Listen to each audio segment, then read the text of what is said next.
años de política y televisión en Canal 7. Extraordinario porque es un trabajo inmenso de investigación, escrito con gran elegancia, como saben los lectores del diario que leen a Nathalie con frecuencia. Y es un gran libro porque es una manera de contar la política argentina, los medios de comunicación, en esos 60 años que van desde la transmisión inaugural de Canal 7 a el próximo domingo. Me gustaría empezar con una pregunta muy puntual que tiene que ver con esta expectativa que siempre cargó ATC, ¿no? O Canal 7 o la televisión pública, que es ser como la BBC, ¿no? Ese mandato permanente, esa obsesión y fijación sobre por qué el canal del Estado, o uno de los canales del Estado, el único canal actual, nunca fue como la BBC y por qué siempre hubo esa expectativa. Sí. Bueno, es una pregunta interesante porque no pasa con otras instituciones, ¿no? Digo, nadie está comparando los sistemas de salud de Argentina con sistemas de salud europeos, etcétera. Sin embargo, con Canal 7 pasa eso, o sea, la promesa que hacen los funcionarios cuando asumen tiene que ver con ese ideal. Y me parece que, digo, hay algo ahí que tiene que ver con un lugar común, digo, que se fue haciendo un lugar común, pero también como con esa idea de que hacer un canal de televisión como la BBC podría ser más fácil que hacer un sistema de salud público para 60 millones de personas como el sistema de salud público del Reino Unido. Digo, como que pareciera que es más fácil poder emular ciertos canales de televisión públicos de algunos países, cuando la verdad es que en esas aseveraciones y en esas promesas y en esos clichés se esconde un gran desconocimiento sobre por qué esos canales son lo que son. Digo, en general, esos canales que se señalan así como modelo son pocos. Digo, para empezar es importante saber que hay muy pocos canales públicos de ese tipo en el mundo en este momento. Han desarrollado a lo largo de las décadas un montón de mecanismos para ser lo que son. En general son canales que además fueron monopolios durante muchísimo tiempo, muchísimo más tiempo que Canal 7. Canal 7 fue un monopolio durante 9 años, que empezó la competencia privada. En cambio, la BBC o el canal público alemán, etcétera, son sistemas que tuvieron monopolios mucho tiempo y que por ese motivo desarrollaron un montón de mecanismos para que eso no derivaran autoritarismos en las pantallas. Entonces tienen un montón de regulaciones justamente pensando que son el único medio que hay. Entonces, digo, en general ese cliché tiene que ver con que evidentemente representa algo positivo para los ciudadanos de Argentina, y pasa en otros países también. Por un lado eso, por otro lado que debe verse como algo más potable o más posible o más un objetivo alcanzable hacer una pantalla de televisión tipo la BBC, y en tercer lugar un gran desconocimiento de la parte institucional que hace que esos canales sean lo que son, no solamente como opción televisiva o radial o mediática, sino para las sociedades que ocupan ese lugar como tan entrañable, que es lo que te diría que es lo que más los caracteriza, porque una pantalla va cambiando, tiene sus cosas buenas, sus cosas malas, pero un lugar de institución es lo que más los caracteriza y lo que más los distingue y los diferencia y los distancia con lo que nos pasa en Argentina. Ahora, vos hiciste tu maestría en Inglaterra, en la London School of Economics, estudiaste medios de comunicación, viviste en Inglaterra. Desde el punto de vista de la proximidad de la BBC con los televidentes promedio, si es que eso existiese, ¿cuál es el gran o mayor contraste con, digamos, el ciudadano promedio argentino, televidente promedio argentino en relación a ese canal? A mí eso fue lo que más me sorprendió, digamos. Yo estuve haciendo mi maestría entre 2015 y 2016, que fue el año del Brexit. Y fue el año no solo del Brexit, sino de la discusión que tienen cada 5 años en la BBC para renovar sus objetivos y también su forma de administración, su presupuesto, y un montón de cosas que se discuten de un modo bastante intenso. Y lo que me impresionó muchísimo es la importancia que tiene la BBC para la sociedad. O sea, digo, desde esas consultas públicas que ese año fue récord, toda la gente que participó diciendo cómo tenía que ser la BBC en los próximos 5 años, hasta pantallas en la calle cuando hay algún evento importante y sillas alrededor. Después está como algunas series que duraron décadas, digamos, hay como algunas ficciones emblemáticas, o noticieros que son el noticiero a la misma hora con los mismos conductores, o el programa político también, o sea, me parecía que realmente formaba parte de la educación sentimental, emocional y ciudadana de las personas, y eso es lo que más me impresionó, más que el contenido, porque el contenido, digo, como te decía antes, o sea, hoy el contenido es algo, digo, hay mucha competencia, hay muchos contenidos muy buenos, no es que BBC es lo único bueno que podemos ver, o sea, para nada, pero sí me impresionó como ese costado de formar parte de la ciudadanía de un país, eso me impactó mucho. Ahora, vemos, lo que te propongo es que hagamos una suerte de arco histórico, porque el libro tiene una estructura cronológica, y creo que el arco histórico ayuda muchísimo a señalar eso, que es cierta lejanía con el canal público argentino. 17 de octubre de 1951 es la primera transmisión. En ese momento vos lo que subrayás es que la televisión, obviamente que era totalmente marginal por la cantidad de personas que tenían el aparato, la TV, y al mismo tiempo la prioridad de Perón para entonces era, por un lado, las radios y la cadena de medios gráficos estatales o paraestatales. Para el año 51, solamente el diario La Prensa, que con énfasis se mostraba muy crítico al gobierno, y La Nación, con menos énfasis, formaban parte de las tibias excepciones. Entonces, ¿cómo se decide esa famosísima transmisión inaugural de Canal 7 y por qué es tan relevante, más allá de la baja audiencia o la poca cantidad de televidentes?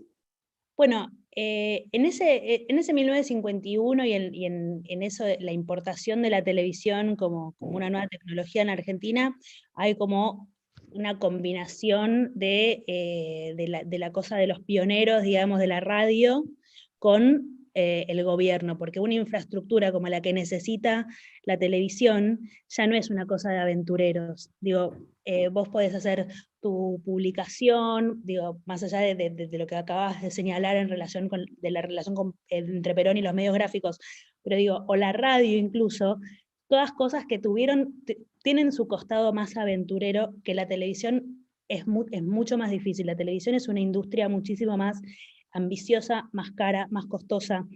Entonces, la idea de traer la televisión fue de Jaime Yankelevich. Jaime Yankelevich para ese momento justamente representa muy bien lo que acabas de contar, porque Jaime Yankelevich había sido el fundador de un imperio radiofónico sumamente exitoso, un inmigrante que vino a la Argentina de bebé con su familia, después vino a Buenos Aires, justamente le interesaba lo eléctrico, lo electrónico, empezó con un negocio de adminículos electrónicos para la radio, tuvo la visión de tener esa idea de pautar los contenidos de la radio en diferentes publicaciones gráficas, como esa idea de un negocio y de su propio negocio de electrodomésticos, pautar la publicidad en radios y en revistas. Entonces digo, es un tipo que claramente le interesaban los fierros, le interesaba el contenido y le interesaba el negocio.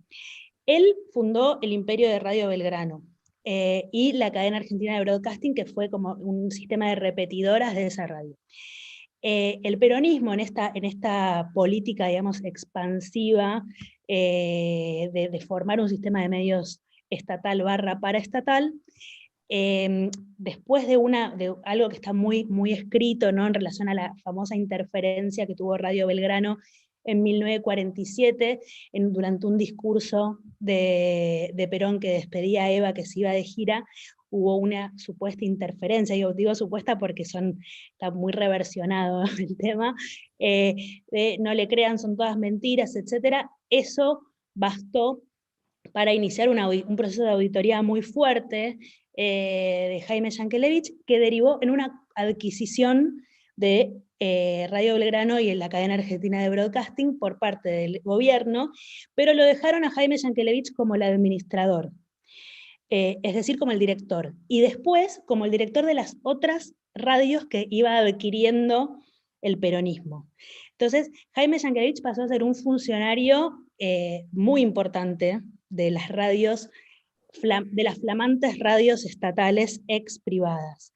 En ese rol es cuando le acerca la idea a Eva Perón, y que según toda la bibliografía fue la más interesada que Juan Domingo Perón en traer la televisión, y ella es la que le sugiere barra ordena, según según lo que leas, que la primera transmisión sea el 17 de octubre de 1951, que es uno de los discursos más importantes de ella, porque es una de sus últimas apariciones, y es un discurso que conocemos, Los jirones de mi vida, digamos, que lo conocemos. Bueno, ese fue, entonces él cuando prepara esto, que fue bastante rápido finalmente, va de viaje a Estados Unidos, a Europa, de Estados Unidos trae los equipos, etcétera, pero lo que te decía antes, la empresa de instalar la televisión en Argentina es una empresa hiperambiciosa, es una antena de 50 metros, digo, todo lo que implica es una empresa público-privada, digamos, no hay forma más allá de esto que uno puede interpretar, es interpretable cuán público, cuán privado, cuán estatal fue, pero la empresa de traer la televisión a la Argentina sí o sí necesitó de las dos patas.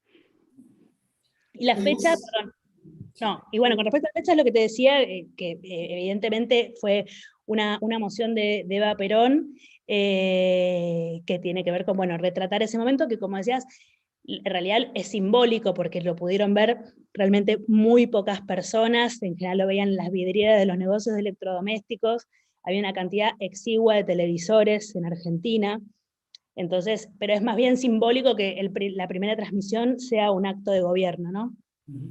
Ahora, vos tenés algo muy curioso en la historia larga del peronismo, que es durante ese primer peronismo, donde hay expansión estatal, en general y en la prensa también, o en los medios, se privatiza el canal 7, ¿sí? Y en el tercer peronismo, del 73 al 76, se produce la estatización de los canales. Sí. ¿Cómo explicás esos dos momentos? Es interesante que el único momento de Canal 7 privatizado, fue en el peronismo, en el 54 y 55, digamos. Bueno, eso fue un movimiento político, según interpretan varios, en relación con las demandas que hacía la oposición frente a este sistema estatal acopiador, esta modalidad acopiadora de medios. Entonces fue una especie de negociación, por un lado, que obviamente fue a manos amigas, digamos, todas las licitaciones se dividieron, todas las redes, la única que tenía una televisora era la red B, la red Belgrano, y esa licitación la ganó Jorge Antonio, digamos, no es que era abierto a cualquier empresario que quisiera presentarse. De hecho, había un conflicto muy grande con los ex dueños de las radios expropiadas o compradas, etcétera. Digo, era un momento de tensión. Pero digo, se explica políticamente en parte, de una negociación frente a las críticas, y también se explica en relación a darle mayor orden al sistema de medios. Digo, entender que se podía institucionalizar un poco más el sistema de medios sin discutir su amabilidad con el peronismo, digamos. No es que había una discusión de tipo de libertad de prensa o de independencia, eso es un discurso que aparece en los 60 en relación por lo menos con esto, a menos que vos creas otra cosa que te escucho. Pero digo, me da la sensación de que en todo caso era como más un orden, una institucionalización. Digo, obviamente está el caso de la prensa, y no digo que la discusión sobre libertad de prensa no estuviera, estaba a full, pero digo, no me parece que haya estado en esta decisión más administrativa, barra política, barra económica, de entregar las distintas redes a un empresariado amigo. Y después Es interesante lo que marcas porque en realidad Perón fue muy ambivalente en el tercer peronismo. Perón fue muy ambivalente respecto de nacionalizar, estatizar los canales. De hecho, es una política que se terminó de concretar cuando Perón se había muerto, al mes. Entonces ahí ya entran otros actores, digo, ya en el 73, 74, 75 hay otras tensiones, hay otros actores, está los sindicatos son un actor muy fuerte también en el momento de la nacionalización de los canales. Los empresarios mediáticos son también, representan un polo de poder con mucha tensión con el gobierno. Entonces ahí ya se juegan otras decisiones y yo te diría que la decisión de avanzar finalmente es de López Rega e Isabel. Más allá de que la legislación empieza antes, no es que Perón no estuviera de acuerdo para nada. Lo que digo es que se concreta con Perón muerto. A mí, dentro de las tantísimas cosas que me gustaron de tu libro, hay dos momentos muy audaces, que es el modo que vos contás, la relación de Canal 7 con la última dictadura militar y con la gestión de Sofovich, porque van un poco a contrapelo de ciertos estereotipos o de simplificaciones totales y absolutas. El caso de la dictadura militar, obviamente, vos planteás primero el sistema de reparto entre las tres fuerzas. La Marina se quedó con Canal 13, el Canal 11 la Fuerza Aérea, Canal 9, perdón, 13 la Marina, Canal 11 la Fuerza Aérea y 9 el Ejército. Y en el caso de Canal 7 estaba loteado entre las tres fuerzas.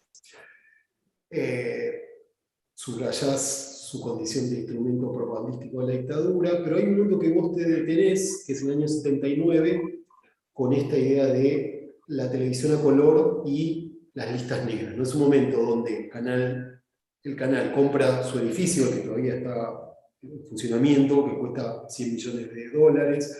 Hablas de todo se quiere la pulsión modernizadora que trajo el Mundial, o cómo el Mundial exigió, digamos, más tecnología, pero vos en el año 79 planteás que hubo un intento de hacer buena televisión. Entonces, me gustaría porque también es algo que aparece durante todo el libro, que es una suerte de historia de los que saben hacer televisión, están en Canal 7 o en la TV pública, y los que no. Y ahí es en el año 79, entra alguien muy relevante en el libro que sí sabe hacer televisión, y lo que vos contás mejora. ¿En qué mejora Canal 7 como canal? Sí, a mí también me impresionó, digamos, esto que vos vas mencionando son cosas que yo misma me fui encontrando en la investigación, ¿no? Porque uno que tiene, bueno, la dictadura y los medios, digamos, como uno está lleno de ideas en relación con eso, que son ideas que obviamente se verifican, pero que no son las únicas y no son las que conforman quizás el día a día del hacer. Bueno, esta persona que señalabas es Carlos Montero, que llega al canal en 1979, que es parte que enseguida lo primero que hace es armar un nuevo nombre para el canal, que es ATC, porque ATC nace de la fusión entre el viejo Canal 7 y A78 TV, que es la empresa, digamos, el centro de producción audiovisual que se había creado para el Mundial. Esa fusión, que en todas las actas y en todas las formas burocráticas se llama así, la fusión entre las dos instituciones, de eso nace ATC. Y ATC, digo, el directorio de ATC que lo convoca a Carlos Montero, que Carlos Montero fue un aprendiz privilegiado de Goar Mestre, digamos, de la famosa Escuela de los Cubanos de Canal 13, que los cubanos son los que representaron una modernización muy importante para la televisión comercial en Argentina en los años 60. Carlos Montero viene de esa escuela y él se propone hacer un canal ganador. Y es interesante lo de ganador, porque lo de ganador habla de la competencia entre las mismas fuerzas. ¿Por qué? Porque vos veníamos hablando de la estatización, o sea, el peronismo le entrega a la dictadura un sistema de medios, de canales de televisión estatales. La dictadura cuenta con los canales de televisión bajo su égida. Y pone, como decías recién, a distintos representantes de distintas fuerzas, pero hacer un canal ganador mostraba, y de hecho esto es algo que me dijeron los distintos entrevistados, la competencia feroz por el rating de las distintas fuerzas, digamos. Las distintas fuerzas competían por qué canal era más exitoso. Y Canal 7, que estaba loteado entre las distintas fuerzas, pero tenía quizás más presencia de presidencia, entonces del ejército, Montero propuso un canal ganador, y lo logró, lo logró con series y con programas que ni siquiera son representativos de la dictadura. Pues si yo te digo Rosa de Lejos es mucho más que un programa, una serie de televisión de la dictadura, dirigida por María Herminia Avellaneda, que es un personaje feminista súper importante después del alfonsinismo también, digamos, es una persona hiper relevante en la historia de la cultura argentina, y ella estaba en Rosa de Lejos, que fue un proyecto pergeniado, se estrenó en 1980, pero fue un proyecto pergeniado en esta nueva camada. Esta nueva camada también incluyó 60 Minutos, cuya deriva es más conocida, pero que era un programa de televisión súper ambicioso en términos de, se la pasaban viajando por todo el mundo, haciendo notas de sociedad, ¿viste? El bebé probeta de no sé dónde. Bueno, 60 minutos hace referencia al programa periodístico que intentaba... Claro, 60 Minutos fue un programa que fue una idea de Montero, un programa tipo magazine, noticiero, que después su deriva fue muchísimo más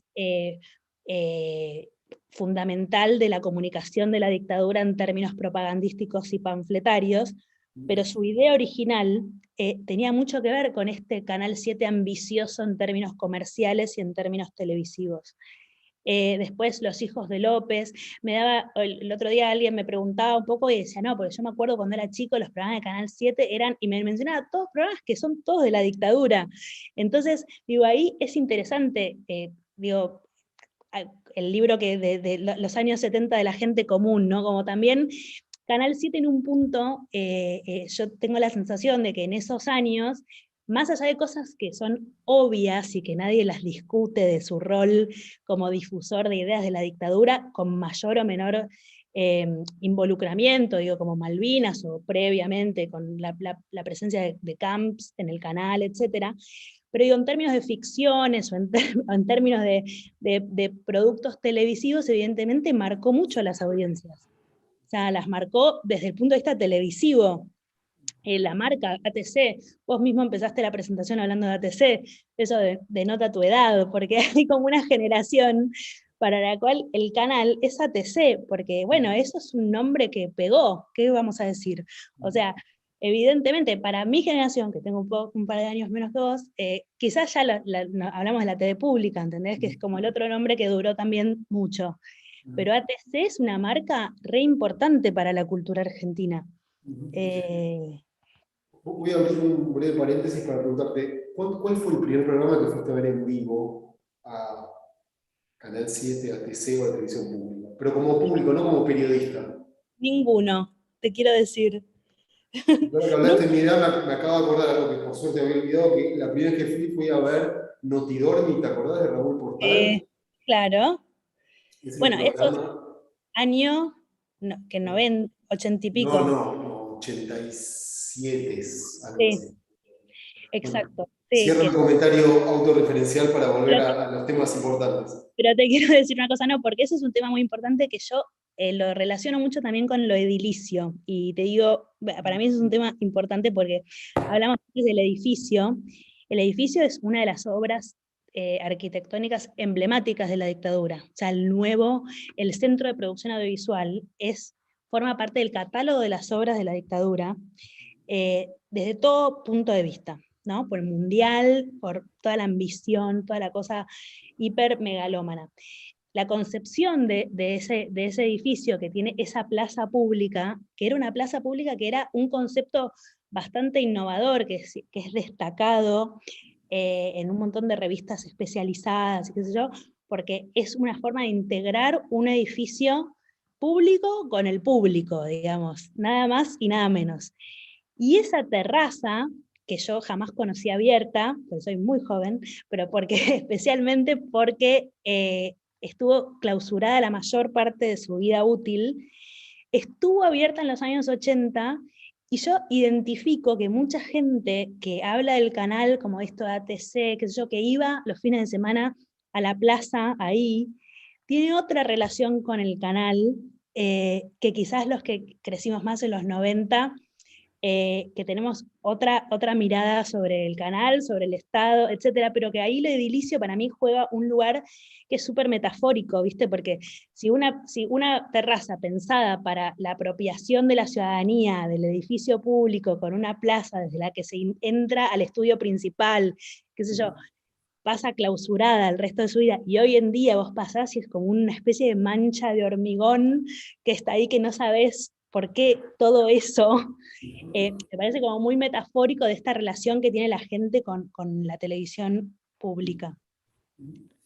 Bien, avanzando un poco en la década del 80, digamos, en la lectura del diario aparece, del canal, perdón, la relevancia de Canal 7, momentos de guerra, levantamientos militares o juicio a los militares, ¿no? Son como tres de tus objetos de estudio durante la década del 80. Me gustaría empezar por el capítulo de Malvinas, que es un capítulo muy bueno del libro.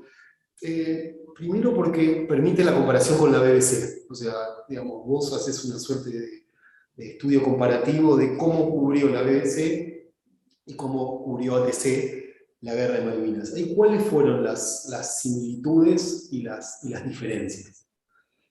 Sí, a ver, ahí hubo varias similitudes en relación a lo que es una guerra, que yo ahí cito un libro de Jan Seaton, que es la historiadora de la BBC, que ella hace un estudio de cómo fue la relación de la BBC con Thatcher, y entonces habla de Malvinas. Y al principio había al principio no, fue una relación muy tensa la de la BBC con Margaret Thatcher, y Malvinas fue uno de los puntos de mayor tensión. Y a la BBC no le daban acceso, criticaban, digo, la censura que se hacía era muchas veces ridícula, medio absurda, no tenía, en general criticaban esta relación, digamos, de no prioridad a la BBC a la hora de cubrir la guerra.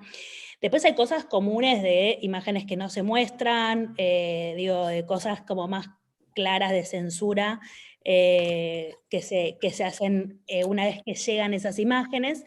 Y después hay, para mí, lo más interesante de ver, que tiene que ver con estos modismos, ¿no? O sea, Canal 7 durante la dictadura fue un canal que exacerbó su patriotismo por medio del apoyo a la guerra y por medio de la difusión de información falsa en relación a cómo le estaba yendo a la Argentina en esa guerra, e información falsa sobre lo que realmente pasaba con los soldados argentinos en la guerra y todo lo que ya sabemos. Y en la BBC eso se discutió mucho porque algunos de sus conductores estrella no querían hablar de nuestros chicos, no querían utilizar como modismos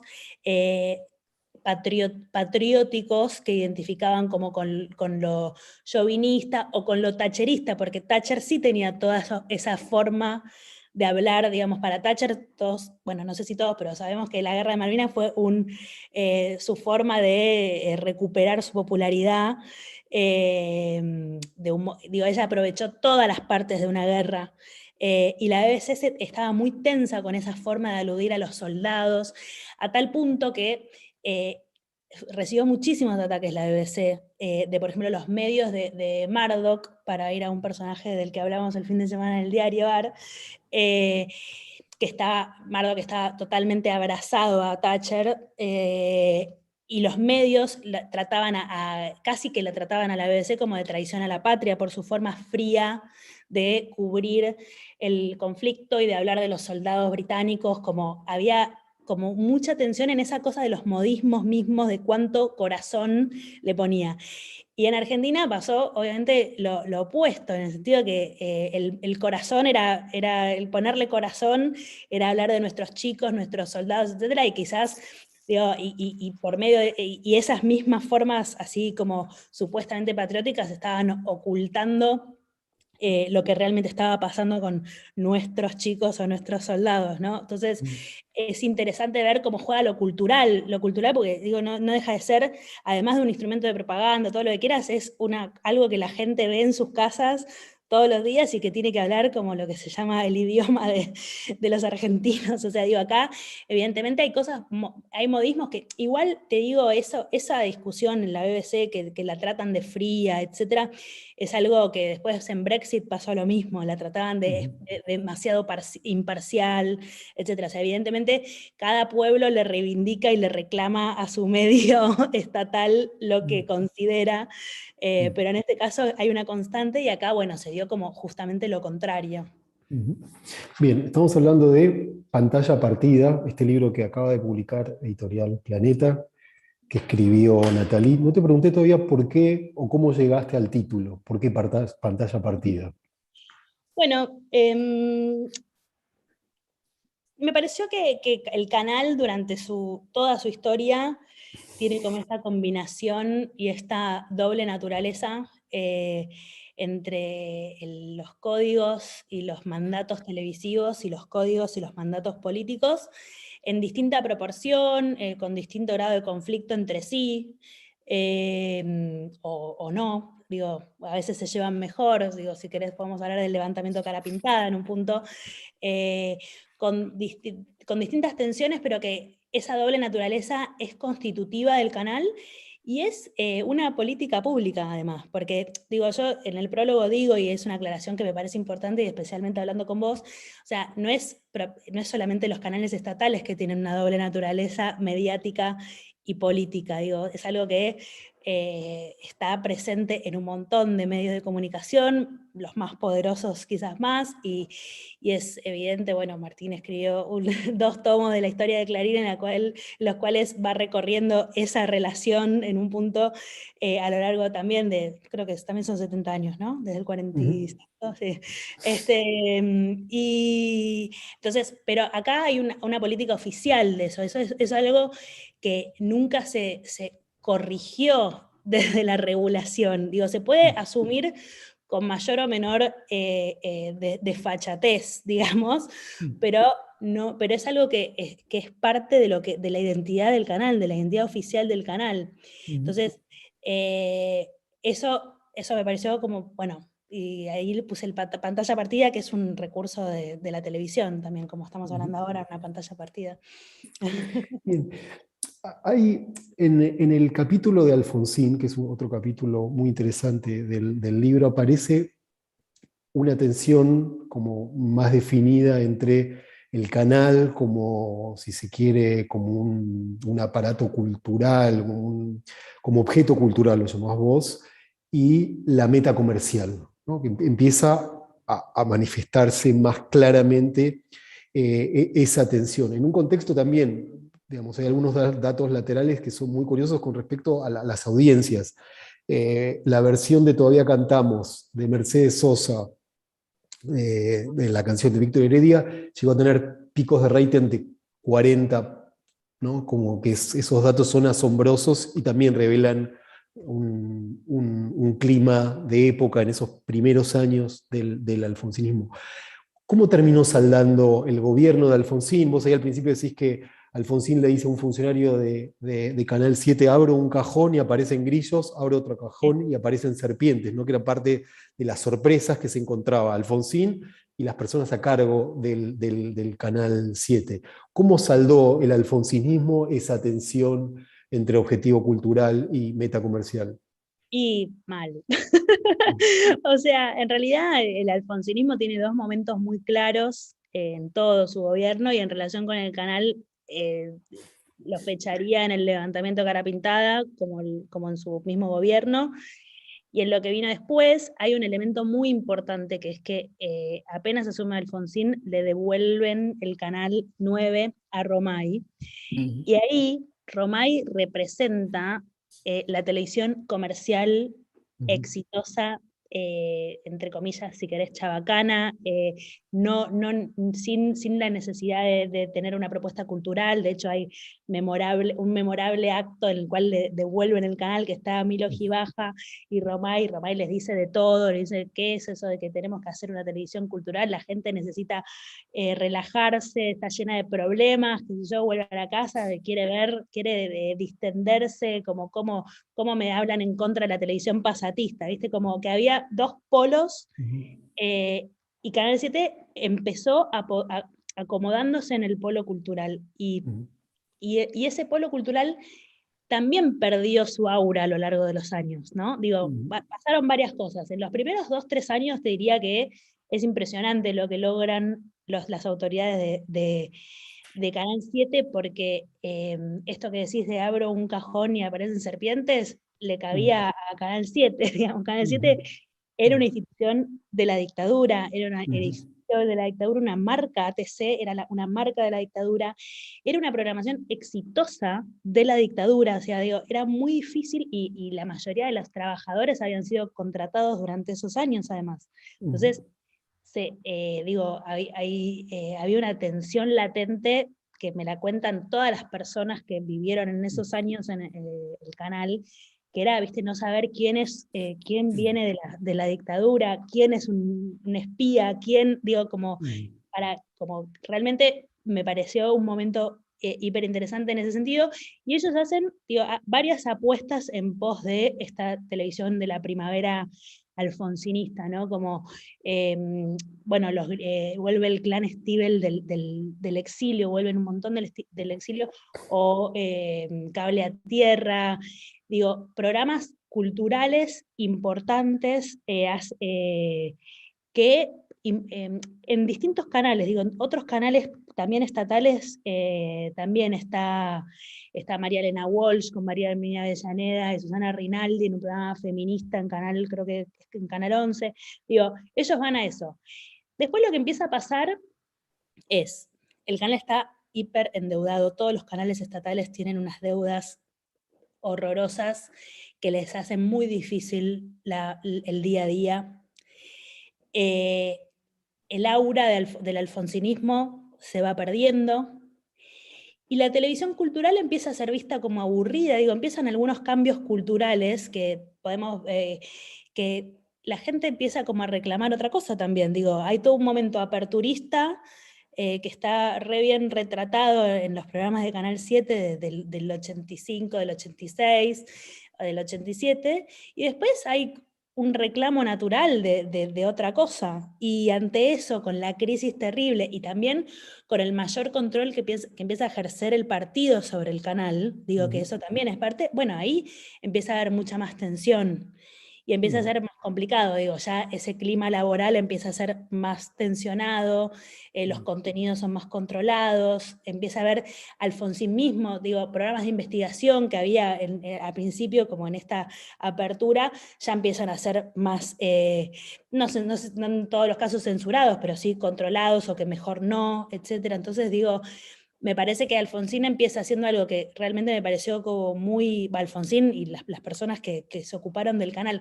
Además, es importante que la plataforma de Alfonsín hablaba ya de los canales estatales, de un canal público, de un control parlamentario, todas cosas que después, digo, Alfonsín tampoco pudo modificar la ley de medios, o sea, pero tenía ideas al respecto. Sí, ahí hay algo que también que le da, que en tu libro está muy bien contado, y también le da gran relevancia política a muchas de las cosas que sucedían en Canal 7, que es la negociación por el juicio a las juntas, un momento decisivo de la presidencia de Alfonsín y quizá del siglo XX argentino, donde se negocia, o sea, ¿no? Sí. ¿Cómo se llega a esa instancia con la idea de no provocar mayor zozobra en los militares, en el ejército, en las Fuerzas Armadas? ¿Eso es una negociación larga?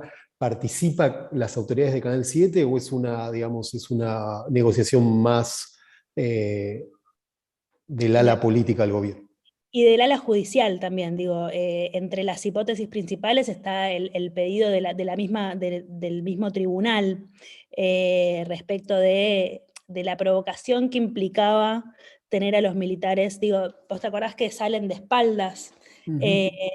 Hay muchas cosas de esos que lo trabajó muchísimo la especialista, digamos, en esto se llama Claudia Feld, que es la persona que escribió sobre el juicio de las juntas, en relación con la televisión, y es muy interesante leerla, porque lo que yo encuentro es que no es solo el juicio de las juntas en donde se daba esta discusión, y eso es lo que lo hace más interesante. Hubo todo un problema con cómo mostrar a los militares después de la dictadura. Cómo mostrarlo como acusados, incluso como acusados y en el banquillo, pero digo, también como personas que en algunos casos estaban sueltas caminando por la calle. Hay una escena que es muy relevante, que ahora hablamos del juicio de las juntas, pero que es cuando Camps visita el canal, porque él va al canal con la NUCE para hacer un trámite judicial de visualizar un material en el marco de un conflicto judicial que tenían la NUCE y Camps en el año 84, y en el noticiero deciden entrevistarlos. Y los empleados del canal eso lo ven, y entonces Camps tiene que ir desde el auditorio donde había visto el material hasta la oficina principal. Entonces tenía que caminar todo el pasillo, que es un pasillo larguísimo, era una especie de vía crucis, con custodios que, si bien estaban porque él estaba ya detenido, le daban como un aura de importancia, y los empleados empiezan a salir y empiezan a gritarle cosas a tal punto que uno se le acerca y le pregunta por su hijo desaparecido. Esto es en el año 84, en noviembre. Y eso le cuesta el puesto al gerente de noticias, esa escena, haber hecho esta exhibición de Camps, y haberlo querido entrevistar para el noticiero, digo, haberlo visto como un material periodístico a un personaje como Camps, le cuesta el puesto. Entonces, y después hay otra situación similar, digo, o sea, fue todo un tema que recorrió todo el gobierno de Alfonsín, cómo mostrar en la televisión a los militares. Eso... Sí. Para que tenemos muchas preguntas, Natalie, llegan como 20 preguntas, así que ya tenemos...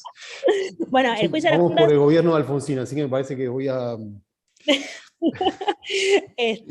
No, pero bueno, en el juicio de las juntas, eso, digamos, en esa decisión participa la plana mayor del gobierno, digamos, no es una decisión televisiva, es una decisión totalmente política, cómo mostrarlos, que finalmente igual, tras el reclamo de muchas asociaciones periodísticas, finalmente en la última edición se hace con sonido. Entonces, digo, ahí hay es como todo un momento de transformación social en relación, me parece, ¿no? A los militares, a la justicia, a la televisión, digo, está ahí todo junto y se hace un proceso que se va viviendo día a día. Pero bueno, ya está. Bien. Vamos a avanzar con la presidencia de Menem y con el kirchnerismo, y quiero también que nos cuentes el origen. Llevas ya 40 y pico de minutos hablando apasionadamente de Canal 7 o la televisión pública. En el libro aparecen los jardines de infantes de Canal 7 como una de las cosas que más te llamaron la atención, y me gustaría que nos cuentes un poco cómo alguien como vos llegó a este nivel de obsesión, en el mejor de los sentidos, o no, obsesión por un objeto de estudio. No, a mí, yo no fui nunca una espectadora de Canal 7, de esas que se sabe de todos los programas y no sé qué. Para mí, al contrario, o sea, yo crecí en los años 90, Canal 7 era un lugar, no sé, berreta, era un lugar corrupto, era un lugar poco interesante. Y era un lugar que siempre era pintado como un pozo negro, ¿viste? Como un monstruo, o sea, la forma en la que, es muy despectiva la forma en la que en general se han referido a Canal 7, y eso es algo que para mi sorpresa en la investigación empieza ya en el 70, o sea, ya es un hecho maldito desde fines de los 60, Canal 7, no desde los 90. Pero bueno, como que ¿viste? Tenía todo eso en la cabeza y me tocó ir, yo trabajaba en Canal Encuentro, y me tocó ir al canal y de repente veo cochecitos y veo como niños, niñas, y ¿qué es esto? O sea, y ahí me contaron que había un jardín de infantes, y este lugar es un mundo, o sea, como que dije, o el país, o representa como, no sé, me parecía que tenía, por un lado, como un montón de ideas que en mi cabeza de haber leído sobre el canal en los años 90, por otro lado, era un canal de televisión, o sea, yo siempre escribí sobre medios, cultura, etcétera, o sea, que digo, formaba parte de más o menos, y por otro lado me daba cuenta de que era una historia del Estado, del Estado argentino, o sea, y eso me parecía un cruce que estaba bueno, porque mostraba una historia desde una óptica un poco enigmática, digo, porque es un lugar como cerrado, gigante, importante, pero a la vez poco importante, digo, es en términos de poder, digo, vos escribiste un libro sobre Clarín, que es un medio que nunca, de cuyo poder de agenda nunca se dudó, más allá de que es algo para de investigar y discutir, acá el poder de agenda de Canal 7 es un enigma en el sentido de que nunca fue un canal, bueno, nunca, desde, te diría, los últimos 30 años, o con muchas excepciones, digo, es un canal que es minoritario en términos de audiencia, por ejemplo, y sin embargo es un canal como hiperpolítico, pero medio palaciego también, entonces me parecía que tenía como muchas cosas que estaban buenas para meterse, pero bueno, es un lugar difícil de contar también. Bueno, hiciste 150 entrevistas, así que se nota que había que entrar por Podría haber hecho varios. más, podría haber hecho más. Ahora, recién dijiste de tu relación en la década del 90 como algo, digamos, corrupto, berreta. Otra de las contribuciones del libro es que cuando trabajás sobre el capítulo de Sofovich no caes en solamente subrayar la opacidad, los casos de corrupción, sino que también te detenés en el último momento donde Canal 7 tuvo audiencia, o tuvo audiencia.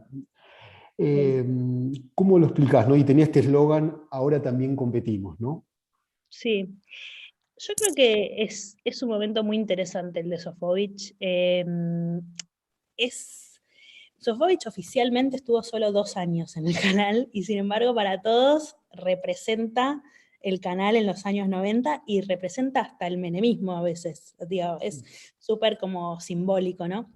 Creo que por un lado había una relación con su época en la cual lo estatal tenía que ser competitivo.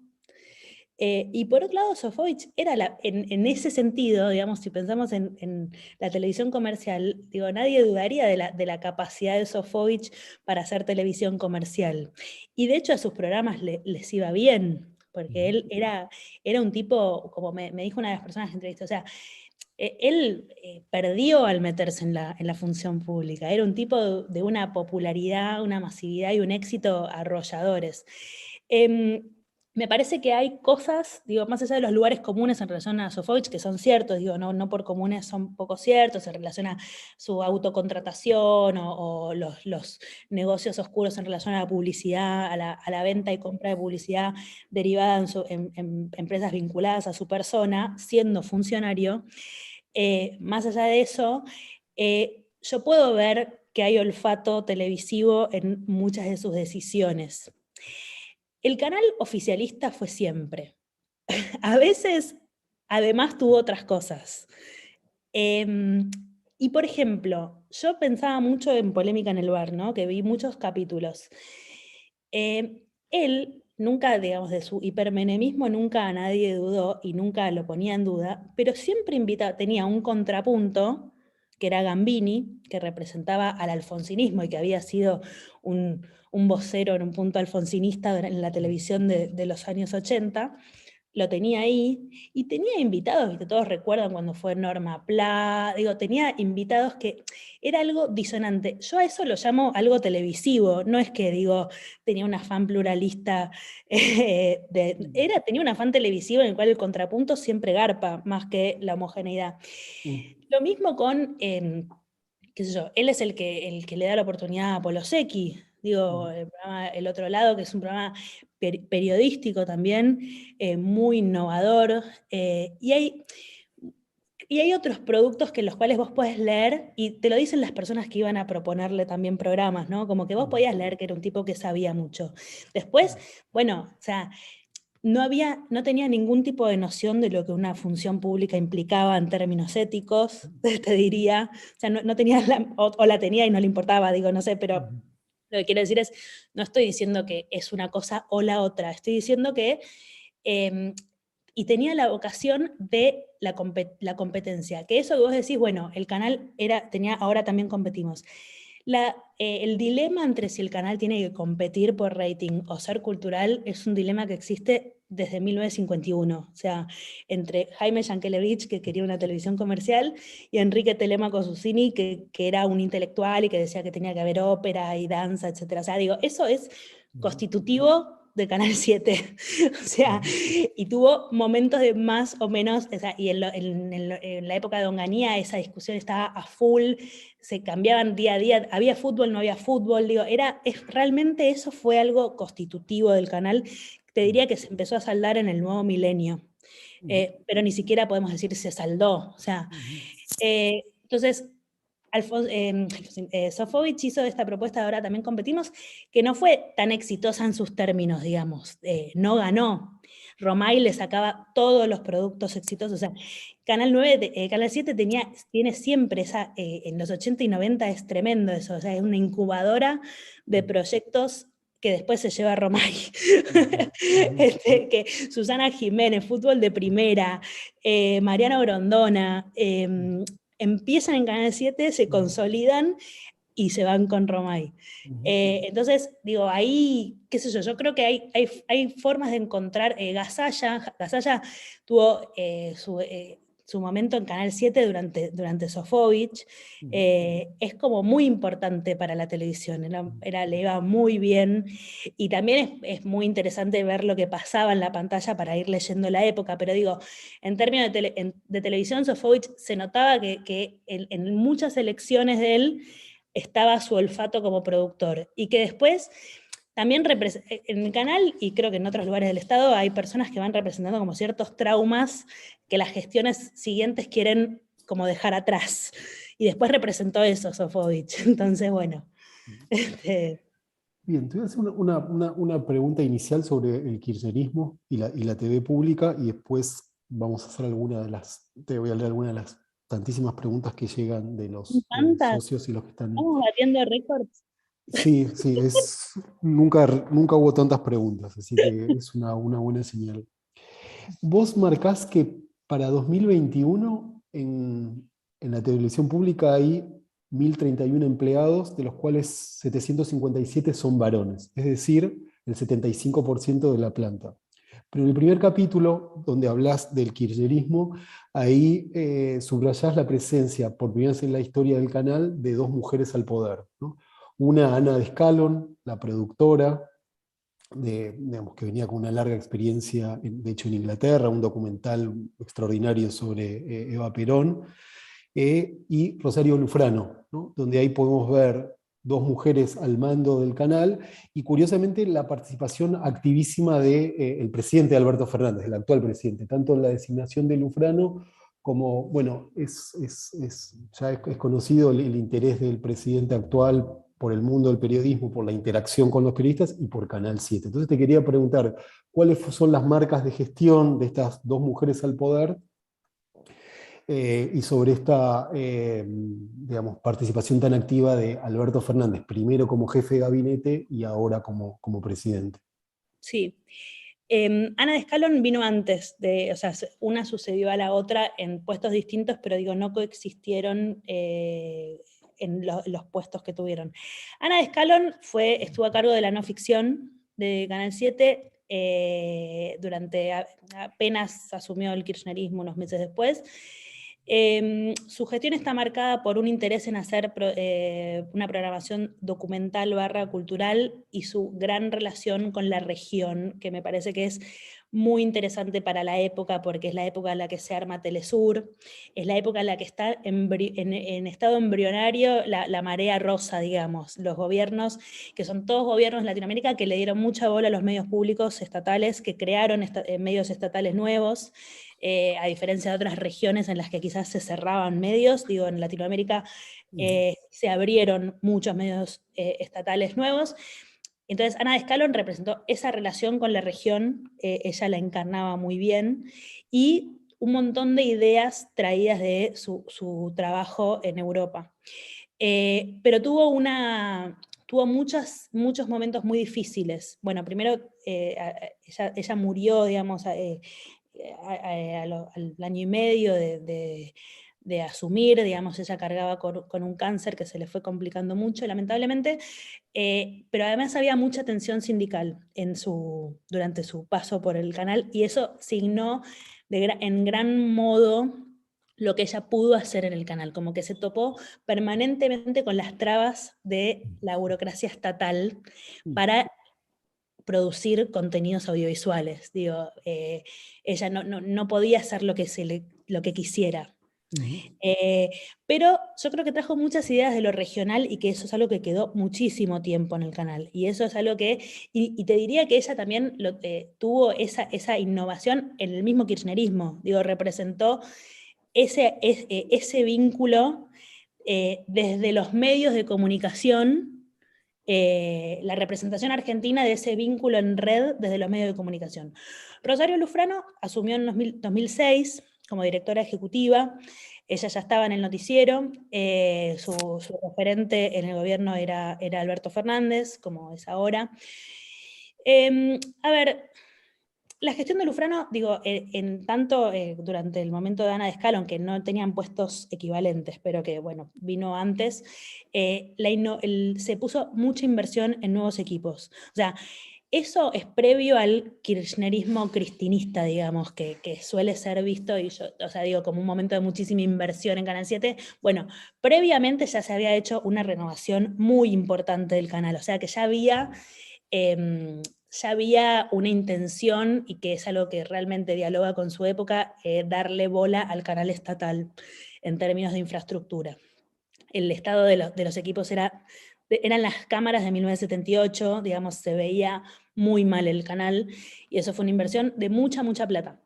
En términos de contenidos, bueno, Alberto Fernández siempre dice que en su gestión no había programas políticos, tuvo, digamos, es verdad que el contenido político no tenía nada que ver con lo que vino después. Obviamente había noticieros y en general, digamos, la propuesta, él se metía mucho, él cuenta cuando Badía lo fue a ver para una propuesta del canal, digo, como que él mismo se pone como una persona que conversaba con posibles conductores o productores del canal estatal. Yo creo que en esta nueva versión de Alberto como presidente, al principio hubo ese interés y todo, pero por supuesto en el medio pasó un huracán en Canal 7, digo, en el medio pasó el segundo kirchnerismo, frente a lo cual él siempre tuvo que como responder. Digo, ahora él está como respondiendo a cuánto se quiere parecer a eso o no en Canal 7.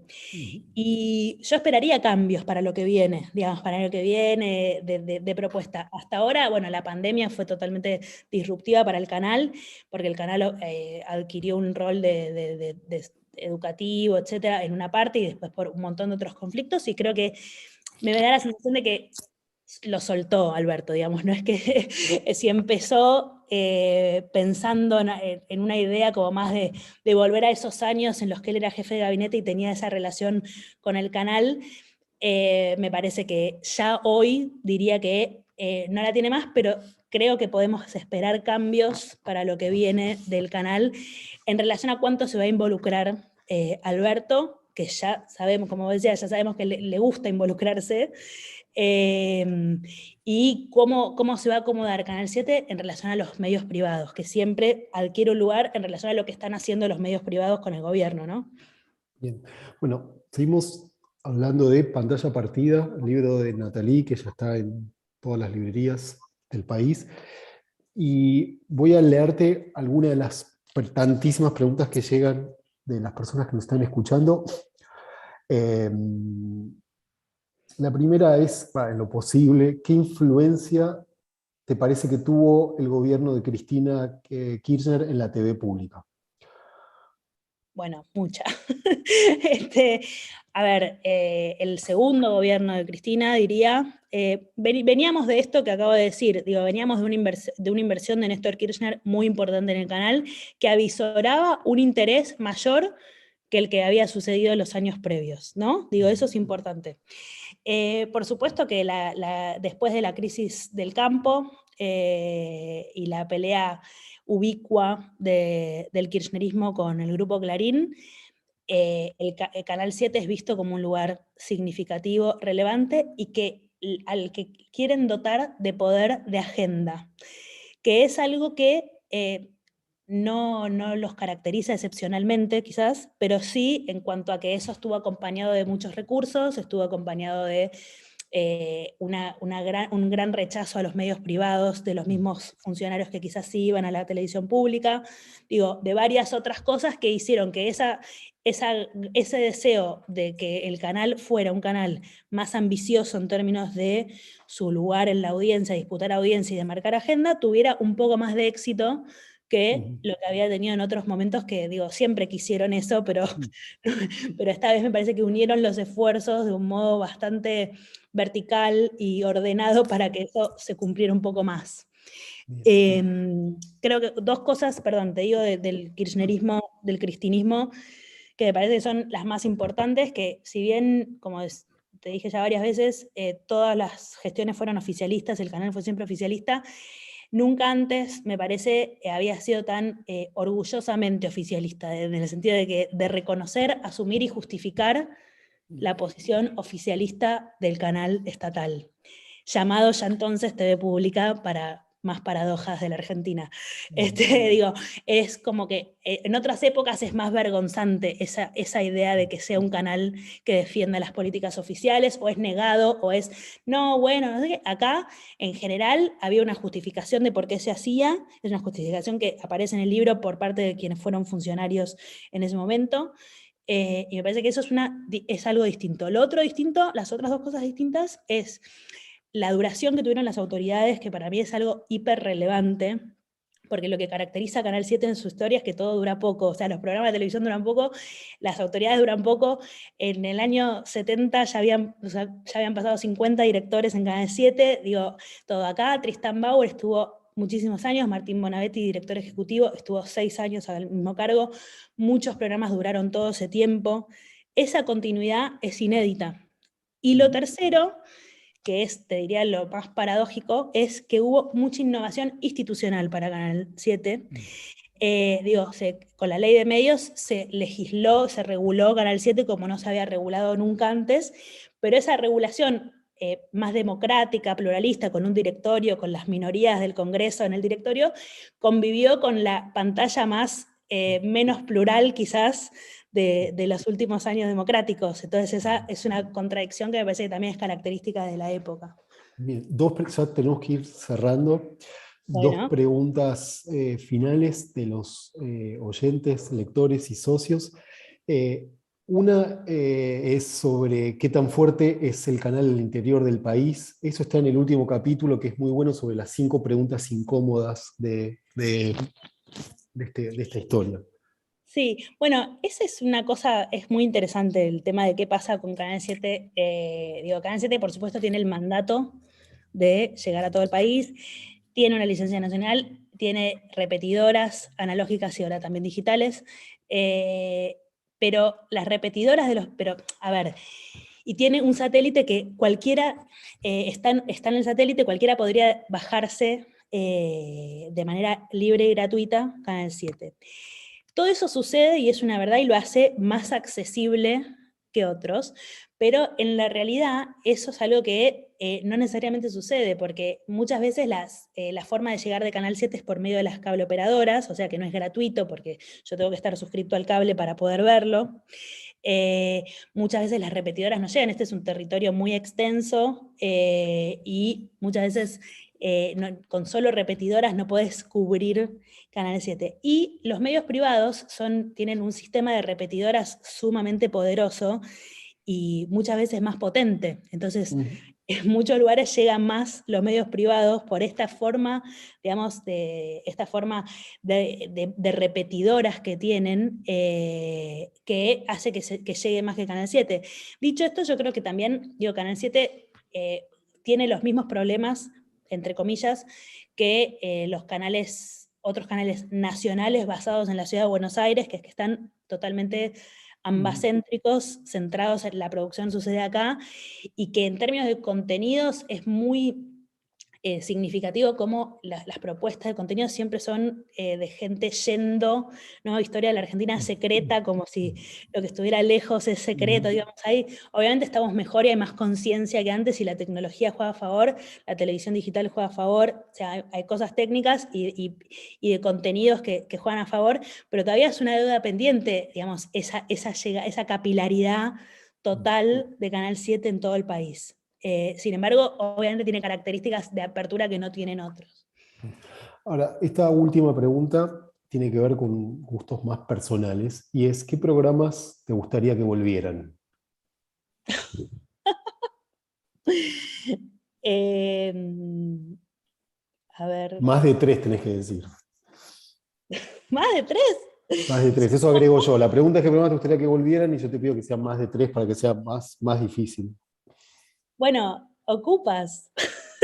Ocupas es un programa nacido en Canal 7, que ahora tuvo una nueva vida. Bruno Estañaro además es un productor, un realizador y un productor muy relacionado con la televisión pública, también con Canal Encuentro, y tiene una sensibilidad muy especial, y yo creo que deberías hacer una nueva versión de Ocupas para Canal 7. Me parece que, bueno, yo creo que En Terapia, por ejemplo, fue otra gran, o sea, fue parte de este momento cristinista del que solamente hablamos quizás de lo político, pero que vino acompañado de un montón de producciones grandes que fueron muy atractivas para la gente. Creo que, a ver, déjame pensar, en los 80 había muchos programas que están buenos. Yo los veía, los vi más en YouTube, digamos, y así. A mí ¿O me cuáles? gusta, bueno, esto Cable a Tierra, como programas que vos decís, te hablan de una época. O sea, eso a mí me gustaba, pero no sé, ya no sé si es como televidente o como investigadora, porque uno es ambas cosas, pero me gusta eso de que el canal te cuente el país. Me parece que en ese momento esa mezcla estuvo buena. Creo que hay momentos, en los años 60 también hay momentos muy interesantes. Yo destaco bastante a la figura de Augusto Bonardo, que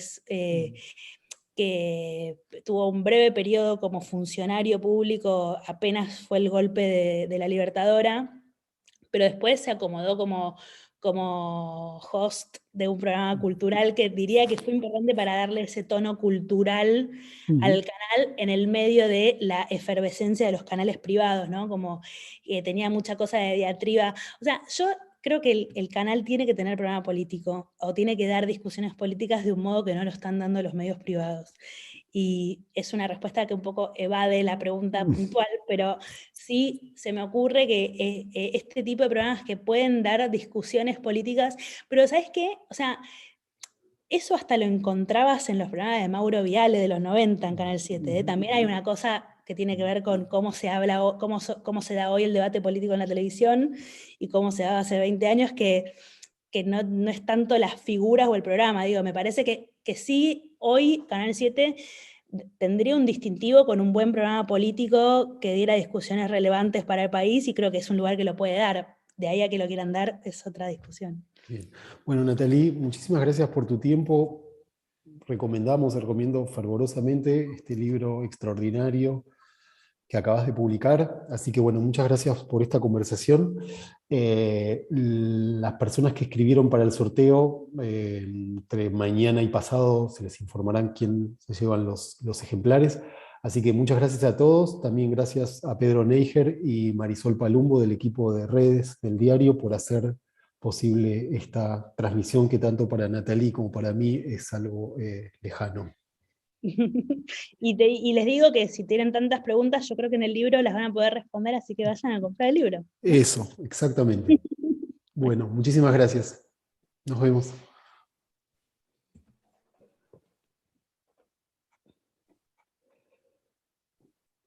¿Se corta esto o tenemos que seguir así? ¿Estamos al aire? ¿Estamos Dennos, al aire? Sí. No, dennos, perdón, sé que me quedaron un montón, o sea, te digo las cosas que me quedaron. Lo de Batata, o sea, quería preguntarte lo estás del al aire, ¿eh? mito. Yo creo que estás al aire. No, ¿estoy al aire? No me digas. Sol, ¿estamos al aire? No. Es el típico papelón. Bueno, igual. Sí, pero me pidieron redondear. Entonces digo, 678 quedó afuera, el poder quedó lo de Batata y el poder sindical o la importancia del sindicalismo. Sí. Y un momento del libro que a mí me pareció muy conmovedor, que es el caso de Paolo Menghini, que es el empleado de Canal 7, y la solidaridad, el compañerismo y el afecto de sus compañeros cuando fue la tragedia de Once y el hallazgo del cuerpo de su hijo. Así que nos quedan un montón de cosas afuera. Bueno, para la próxima, el próximo vivo. El próximo